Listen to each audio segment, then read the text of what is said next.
बात नहीं है। उसका ट्रैक्टर भी छीन जाता था, उसकी ट्रॉली भी छीन जाती। और भारतीय जनता पार्टी लोकदल के संयुक्त प्रत्याशी श्री प्रदीप चौधरी जी, एमएलसी श्री वीरेंद्र सिंह जी, हमारे विधायकगण श्री प्रसन्न चौधरी जी, कीरत सिंह जी, मुकेश चौधरी जी,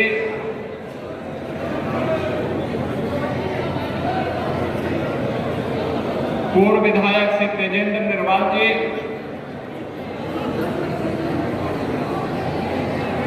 आज के इस कार्यक्रम में उपस्थित प्रदेश सरकार के पूर्व मंत्री श्री सुरेश राणा जी,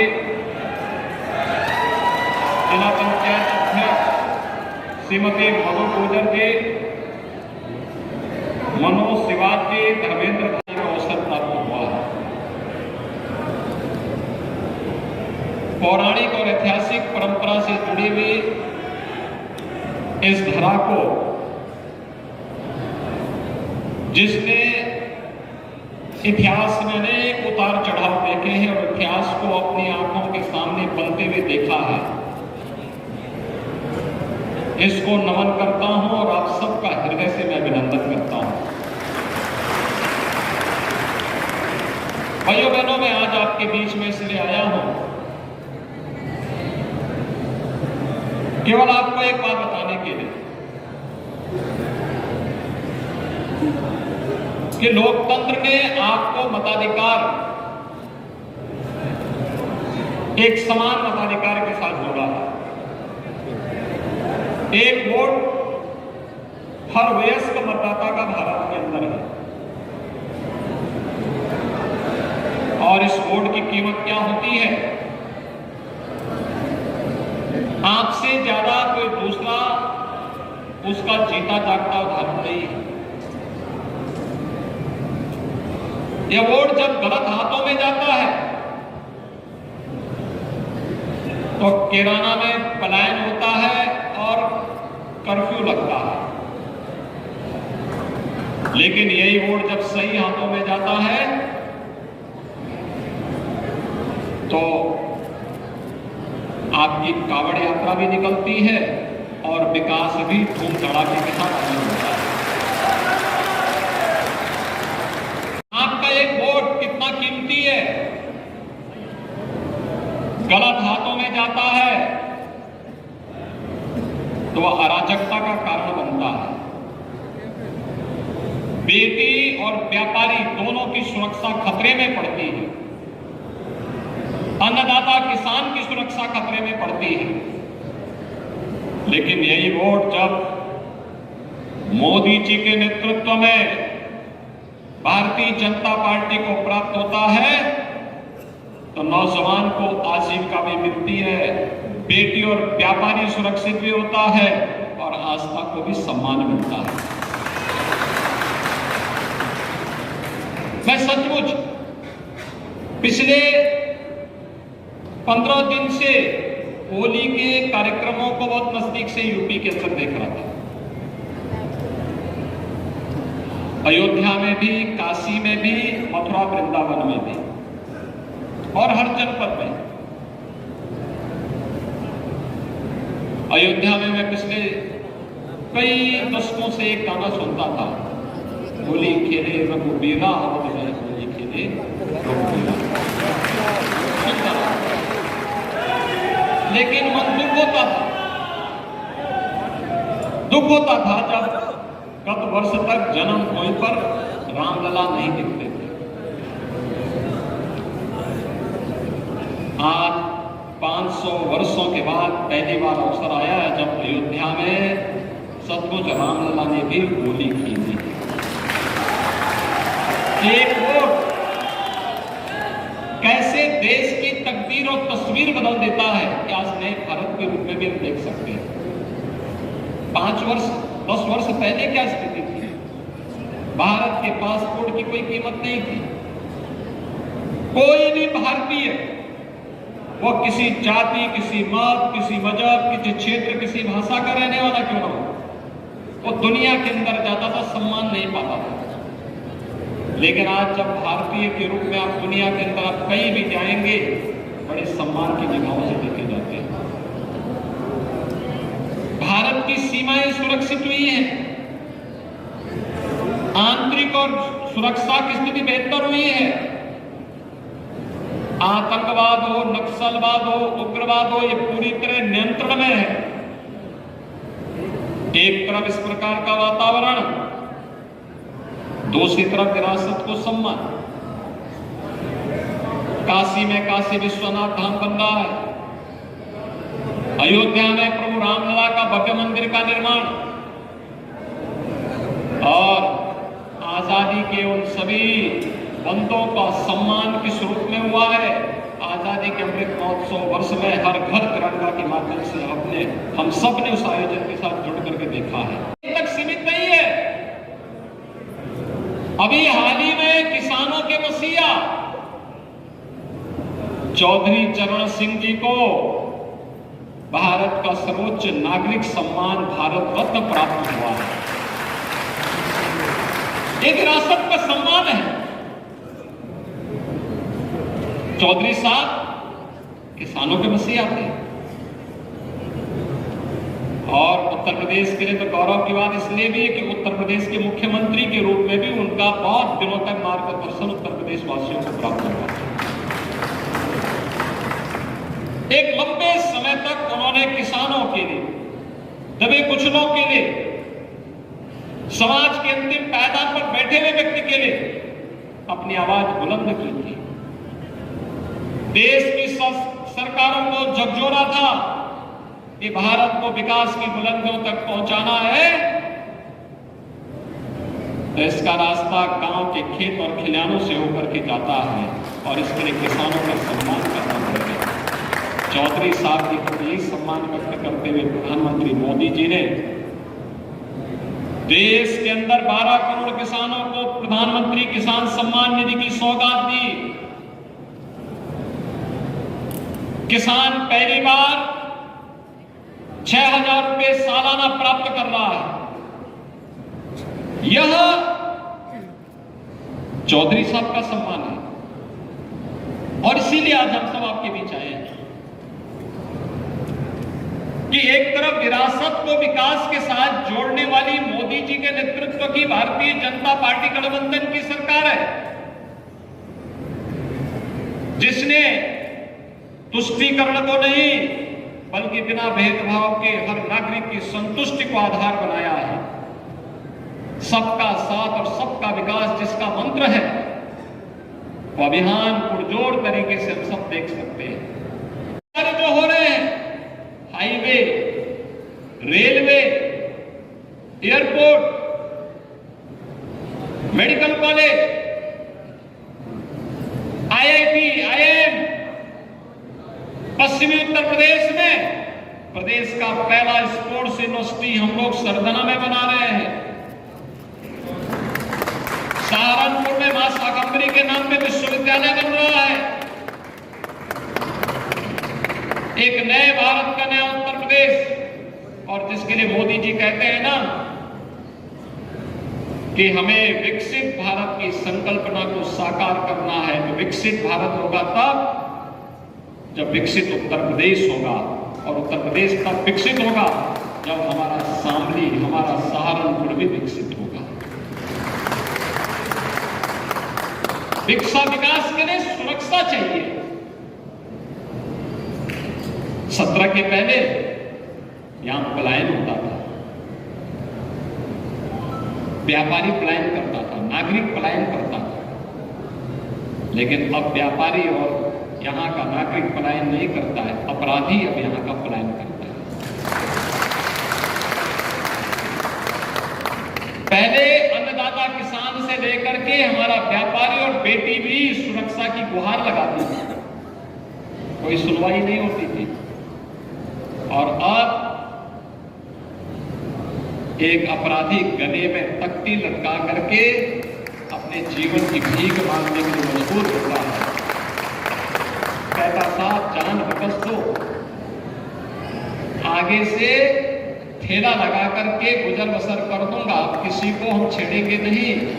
तो हम भी कहते हैं कि छेड़ोगे तो छोड़ेंगे भी नहीं।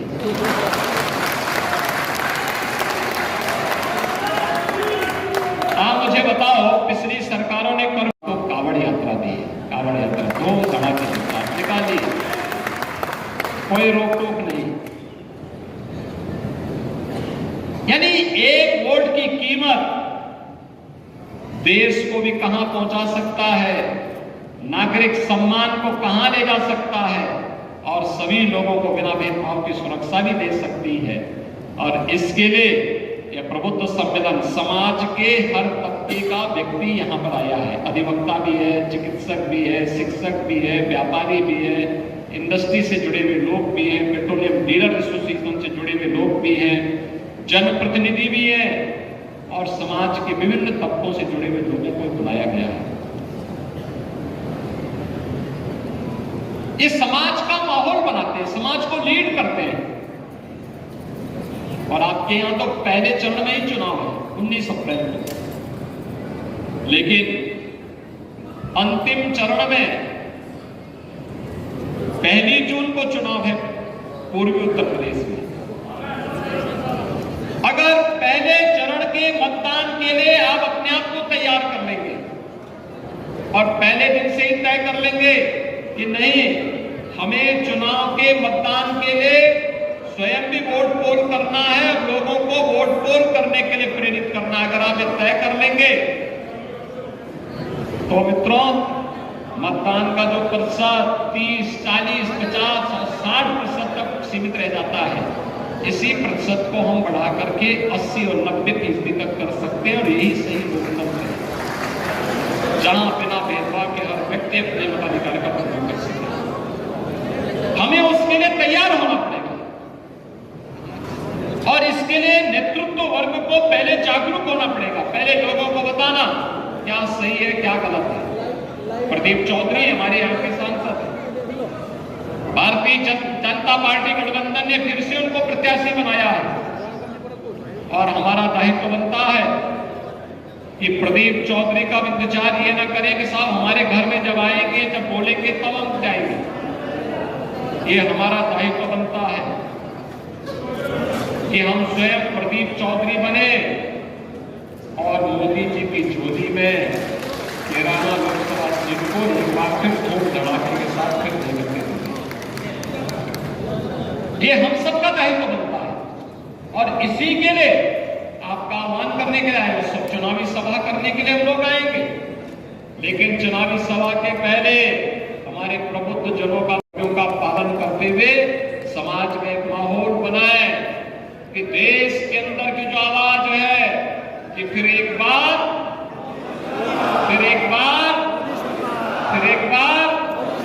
मोदी सरकार, और अब की बार तो ये जीत हो तो कायदे से हो ना, धूम धड़ाके की जीत। अगर उत्तर प्रदेश 80 लोकसभा सीट एक साथ दे देता है तो देश के अंदर 400 सीट आने में कोई समस्या नहीं है। और इसके लिए हमें अभी से तैयारी करनी होगी, इंतजार नहीं करना होगा। बहनों और भाइयों, आज आप देख रहे होंगे हमने अभी गत वर्ष ही इस बात का निर्णय भी किया है, अन्नदाता किसानों के लिए आपने देखा होगा, आपने सरकार बनाने के लिए आशीर्वाद दिया तो सरकार उत्तर प्रदेश के अंदर ऋण माफी से अपने कार्यक्रम को प्रारंभ करती है और ऋण माफी के कार्यक्रम को आगे बढ़ाते बढ़ाते अब हम लोग निजी नलकूप किसानों को भी फ्री में बिजली देने के लिए पैसे की व्यवस्था कर सकते हैं। मोदी जी की गारंटी के माध्यम से, मोदी गारंटी किसी कार्य के 100% होने की गारंटी देता है। और आज जब मोदी गारंटी की बात करते हैं, मोदी जी की गारंटी की बात करते हैं, तो मोदी जी की गारंटी का मतलब 12 करोड़ किसानों को देश के अंदर प्रधानमंत्री किसान सम्मान निधि का सौगात, 4 करोड़ गरीबों के सिर को ढकने के लिए प्रधानमंत्री आवास योजना के आवास, 80 करोड़ गरीबों को फ्री में राशन की सौगात, 10 करोड़ गरीबों को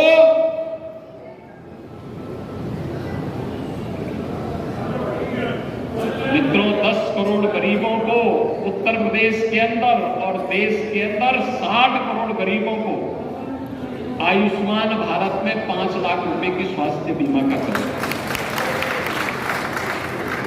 10 करोड़ गरीबों को देश के अंदर उज्ज्वला योजना का फ्री में सिलेंडर कनेक्शन, 2.5 करोड़ गरीबों को फ्री में बिजली के कनेक्शन, यानी जो कार्य कभी नहीं हुआ वह कार्य मोदी जी ने करके दिखाया। एक तरफ जातिवाद का राग अलापने वाले वे लोग थे जिन्होंने केवल अपने परिवार को ध्यान में रख करके काम किया, उनके लिए फैमिली फर्स्ट है, तो मोदी जी के लिए नेशन फर्स्ट है। मोदी जी ने देश के 140 करोड़ लोगों को ही अपना परिवार माना और परिणाम है देश के अंदर हर गांव को, हर गरीब को, हर किसान को, हर नौजवान को, हर महिला को उसके जरूरत के अनुरूप शासन की योजना का लाभ प्राप्त हुआ।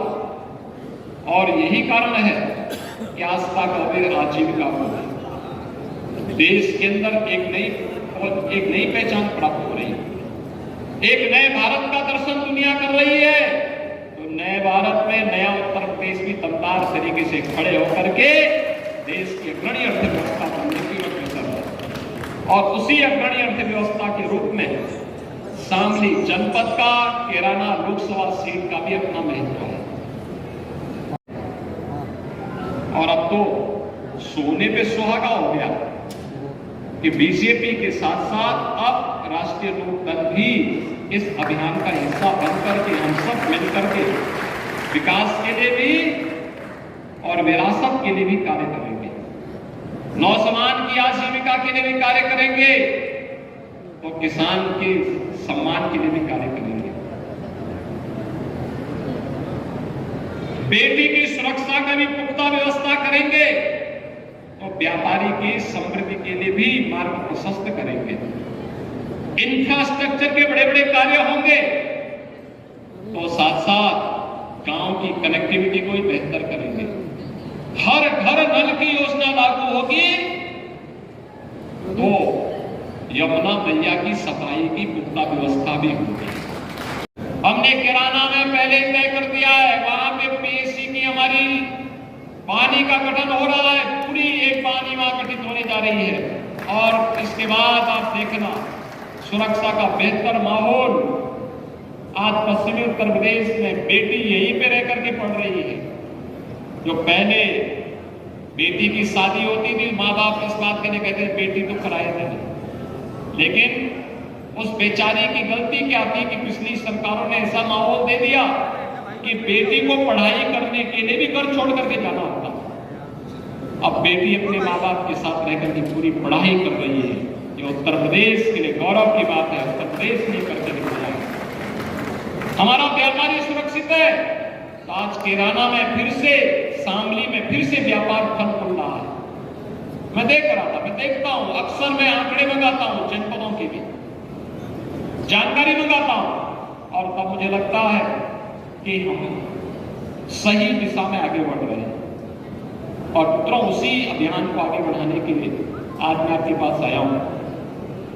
प्रदीप चौधरी भारतीय जनता पार्टी के और एनडीए के प्रत्याशी, घर घर जाना उनके लिए चुनाव के दौरान कठिन होगा।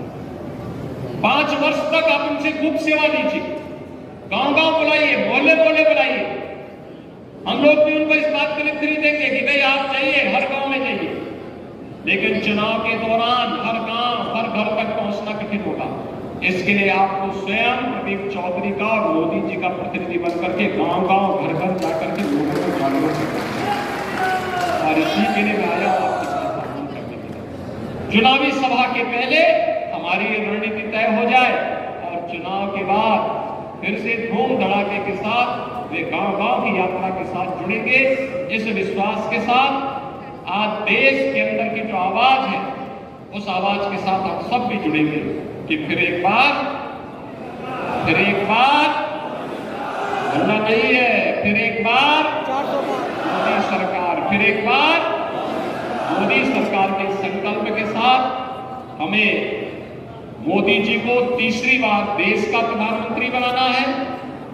मोदी जी तीसरी बार भारत के प्रधानमंत्री बनेंगे तो अगले 3 वर्ष के अंदर भारत दुनिया की तीसरी बड़ी अर्थव्यवस्था के रूप में स्थापित होगा। भारत दुनिया की एक शक्ति बनेगी, ग्लोबल पावर के रूप में भारत की अपनी पहचान होगी और उस नए भारत के लिए हम सबको प्राणपण से जुटना होगा। इस विश्वास के साथ मैं आज के अवसर पर आप सबको हृदय से अपनी शुभकामनाएं देता हूं और इस पूरे अभियान में हम सब जुड़ करके प्रदीप चौधरी को ऐतिहासिक बहुमत से विजयी बनाने का कार्य करेंगे। आप सबके प्रति मेरी शुभकामनाएं। धन्यवाद। जय हिंद, जय जय श्री राम। भैया जी